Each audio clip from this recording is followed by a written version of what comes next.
Presiden Joko Widodo telah menyatakan bersedia memberikan amnesti atau pengampunan atas pelanggaran hukum bagi kelompok separatis maupun kelompok radikal. Amnesti akan diberikan jika mereka bersedia menyerah dan berhenti total. Dalam waktu dekat, amnesti itu dikabarkan akan diberikan kepada kelompok bersenjata pimpinan Din Minimi di Aceh yang baru-baru ini telah menyatakan menyerah. Lantas, Gayung kini bersambut pro dan kontra mengemuka. Ada pertanyaan besar yang muncul, akankah amnesti itu tetap diberikan sekalipun kelompok tersebut pernah melakukan pelanggaran hukum dan HAM di negeri ini.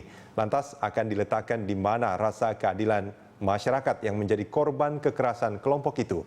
Adakah mekanisme yang tepat untuk diberlakukannya agar rekonsiliasi di tubuh masyarakat tetap terrealisasi? Pemirsa, untuk membahas masalah ini telah tersambung melalui telepon pakar hukum tata negara Irman Putra Sidin. Selamat pagi Pak Irman Putra. Pagi Mas Rudi, Assalamualaikum.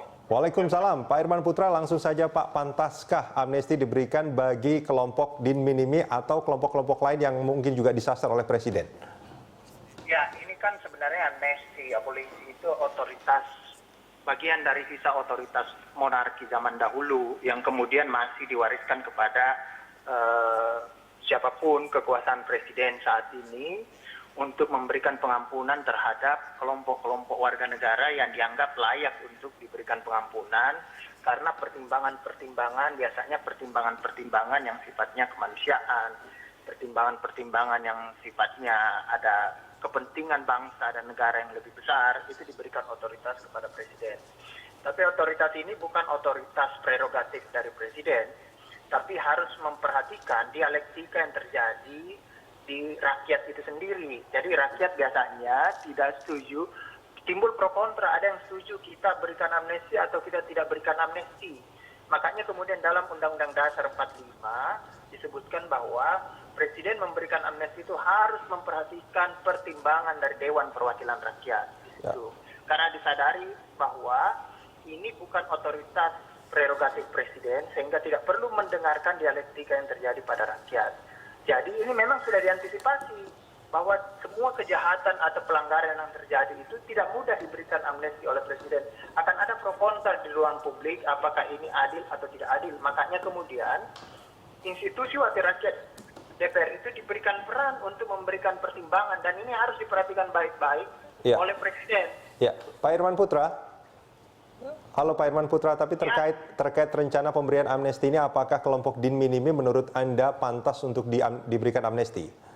Ya, saya sih tidak kenal kelompok itu, jadi saya tidak layak untuk menilai pantas atau tidak pantas. Tentunya ada pertimbangan internal lembaga kepresidenan yang sudah matang mempelajari kelompok ini. Apakah kelompok ini kalau diberikan amnesti tidak bandel lagi atau bagaimana, tentunya data itu dimiliki oleh lembaga kepresidenan. Saya tidak bisa secara naif untuk kemudian menilai, oh ini tidak pantas ini, enggak bisa begitu. Iya, tadi Pak Irman Putra, tadi Anda mengatakan juga bahwa harus mencermati apa yang di pertimbangan-pertimbangan DPR. Apakah itu juga menjadi sebetulnya itu kan bukan sebuah keharusan bagi Presiden untuk mengambil tindakan sesuai dengan rekomendasi dari DPR atau pertimbangan-pertimbangan yang dilakukan oleh DPR kan, Pak Irman Putra ya? Kalau DPR itu institusi perwakilan rakyat, bukan institusi politik, wakil-wakil kekuatan politik, bukan. Jadi dialektika yang terjadi DPR itu wajib diperhatikan oleh Presiden di situ. Jadi kemudian kalau Presiden mau berkata lain dari apa dialektika dari DPR, maka berarti Presiden lari dari dialektika rakyat itu sendiri. Nah, kalau dia mau lari dari dialektika rakyat itu sendiri, pertanyaannya bisa apa tidak? Bisa. Yang penting Presiden punya argumentasi yang kemudian bisa dia pertanggungjawabkan di kemudian hari di situ. Jadi ini tetap wajib diperhatikan di situ. Jadi bukan membilang harus diikuti atau tidak diikuti, tapi wajib diperhatikan. Wajib diperhatikan dalam arti bahwa kalau Presiden mau berbeda pendapat boleh, tapi ada resiko yang dia harus bisa terima di kemudian hari. Ya, Makanya kemudian data tentang subjek yang mau diberikan amnesti itu tentunya Presiden punya data lengkap dengan berbagai macam argumentasinya, yang kemudian ini nanti dibawa ke DPR yang nanti akan kemudian menilai, mendialektika data itu. Baik, menurut Pak Irman Putra, ini kan sebetulnya apa yang dilakukan oleh Din Minimi selama ini bahkan sudah ada korban sebetulnya Pak. Ada beberapa peristiwa-peristiwa dan bahkan juga kepolisian, beberapa pejabat polisi menyatakan bahwa ini sebetulnya ada pelanggaran hukum gitu, ada tindak pidana yang dilakukan. Nah, bagaimana DPR mestinya bersikap terkait hal ini menurut Anda? Inilah nanti, kan begini, prinsipnya semua kejahatan itu bisa dimaafkan. Prinsipnya begitu. Karena Tuhan aja itu Al-Ghafur, Maha Pengampun, apalagi kita negara atau rakyat. Prinsipnya seperti itu. Nah, makanya kemudian putusan-putusan tertinggi tentang pengampunan itu yang harus diperhatikan adalah keputusan rakyat melalui wakil-wakilnya di DPR. Itulah yang menjadi acuan nanti bagi Presiden.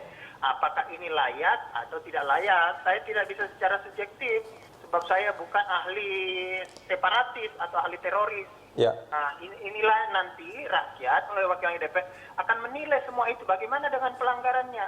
Bagaimana dengan ininya? Bagaimana ininya? Nah, nanti akan ada batasan-batasan nanti dari DPR memberikan pertimbangan.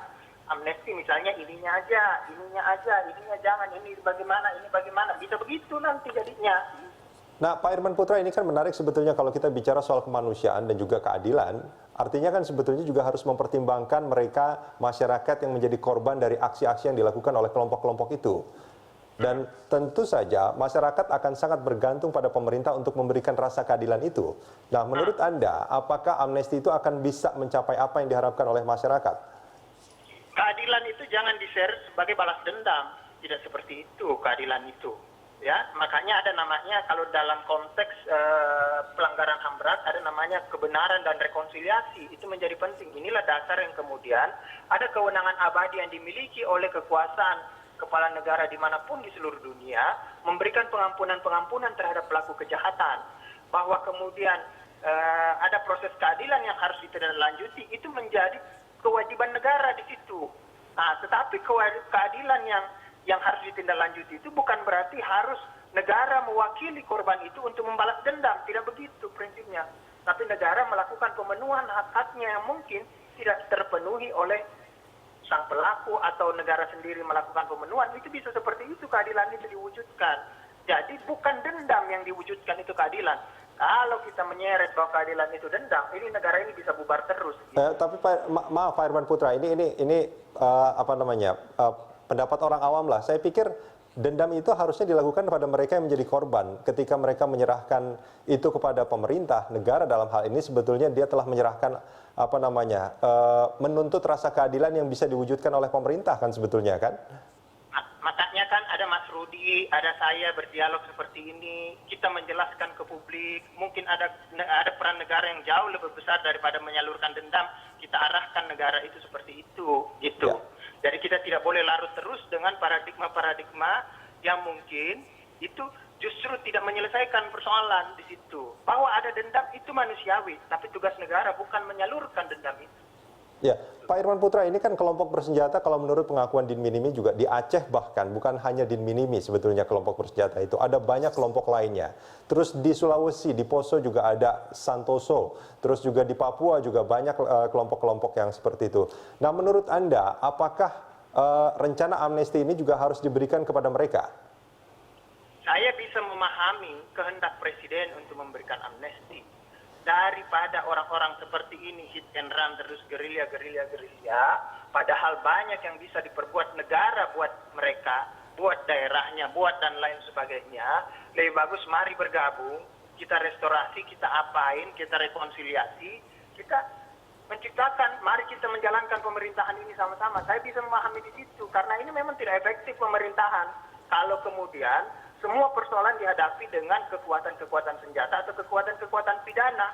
Nggak bisa begitu persoalan ini di situ. Itu sisi positif kalau amnesti diberikan, Pak Irman Putra. Sisi negatifnya apa yang Anda khawatirkan?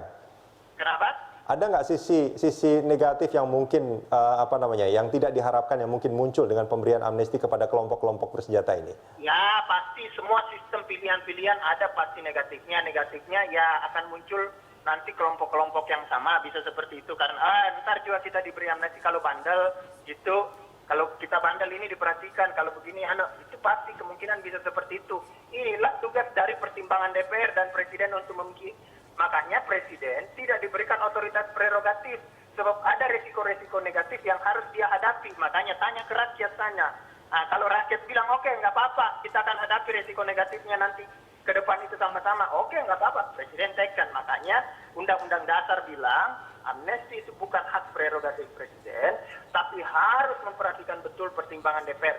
Sebab pasti ada efek negatifnya yang akan kita terima sama-sama itu. Oke.